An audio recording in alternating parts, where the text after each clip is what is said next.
L'ASBL existe depuis 2016 et depuis 2018 octobre, nous avons une vraie infrastructure, salle polyvalente, cuisine équipée, magasin et bien sûr, comme nous sommes un projet de maraîchage, du terrain agricole. Vous êtes un projet de maraîchage. Quel est le but de l'ASBL? Comme beaucoup de projets de ce genre, c'est né bien sûr d'un point de vue familial personnel.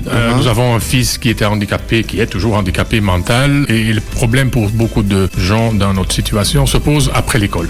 Et donc, que faire après l'école? Les débouchés sont très très limités. Il y a différentes dimensions. Il y a la dimension d'hébergement, mais bon, dormir est une chose, la journée vient après. Et qu'est-ce qu'on fait la journée? Donc, il y a pas mal d'initiatives, mais fondamentalement, nous sommes dirigés vers une activité en disant, il faut trouver l'activité valorisante pour la personne. Et finalement, c'est ça qui manquait un peu partout. Le maraîchage est très très approprié pour ça, parce que ça permet du travail délicat, du travail moins délicat, du travail dehors, la plupart du temps. Et donc, c'est un environnement sain. Ça génère évidemment de la nourriture. Justement, que font-ils de leur journée? Alors, nous accueillons des gens avec une déficience mentale, pas que, aussi des gens en réinsertion sociale, avec un besoin personnel de temps en temps de se ressourcer. Et nous avons des jeunes en stage de fin d'année de l'IPAM, de l'école Lachim à Rixensart, d'autres écoles Chalère à Rodergem. Donc, parce que c'est des gens en orientation pour qu'est-ce qu'ils font après leur école.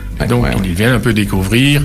On travaille avec la Chaloupe, avec Solidarité, donc plein d'associations qui s'occupent de jeunes, ou de moins jeunes de temps en temps, pour les réorienter, parce que c'est important. Et il faut qu'ils trouvent leur destination. Il y a quelque chose à faire de digne dans la vie. Nous accueillons en général 5, 6, 7 personnes par jour. De temps en temps, il y en a 10, 15. Et c'est pas un maximum, mais c'est un chiffre pratique, si vous voulez, qui travaille sur la partie agricole maraîcher. Et ça veut dire qu'ils font quoi concrètement? Ça va du travail de la terre, nettoyage de la terre, semer, repiquer, cueillir, récolter. Et donc, c'est toute l'activité qui va avec une activité maraîchère typique qui se passe là. Activité à élargir dans l'avenir, bien sûr, parce qu'on est encore jeune. Hein. Nous avons encore de la terre à exploiter, à mettre en culture, petit à petit. Et ensuite, avec ce qu'ils arrivent à récolter et à produire, vous le vendez? On le vend sur place, on a un magasin, nous transformons des produits, confiture, soupe, jus, etc. Nous sommes bien sûr bio, c'est-à-dire on n'utilise aucun produit pesticide, ce n'est que l'huile de bras comme on dit, et local, donc on reste sur de la production locale et on a une intention pédagogique aussi par rapport à ça pour les gens du village. Et donc en vendant vos produits, ça permet de faire subsister l'ASBL? Oui.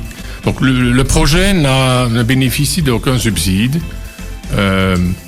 Aujourd'hui c'est très difficile d'en obtenir. Nous avons toujours conçu le projet sans subside en disant si quelque chose tombe c'est toujours mieux et c'est déjà bien, mais voilà, on n'a pas compté dessus.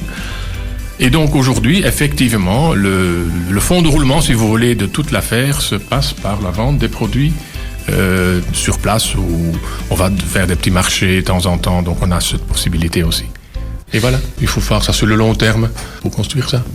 Donc c'est l'autre jardin. Rue de l'Arbre de la Justice, numéro 10, Sarre-Messire-Guillaume.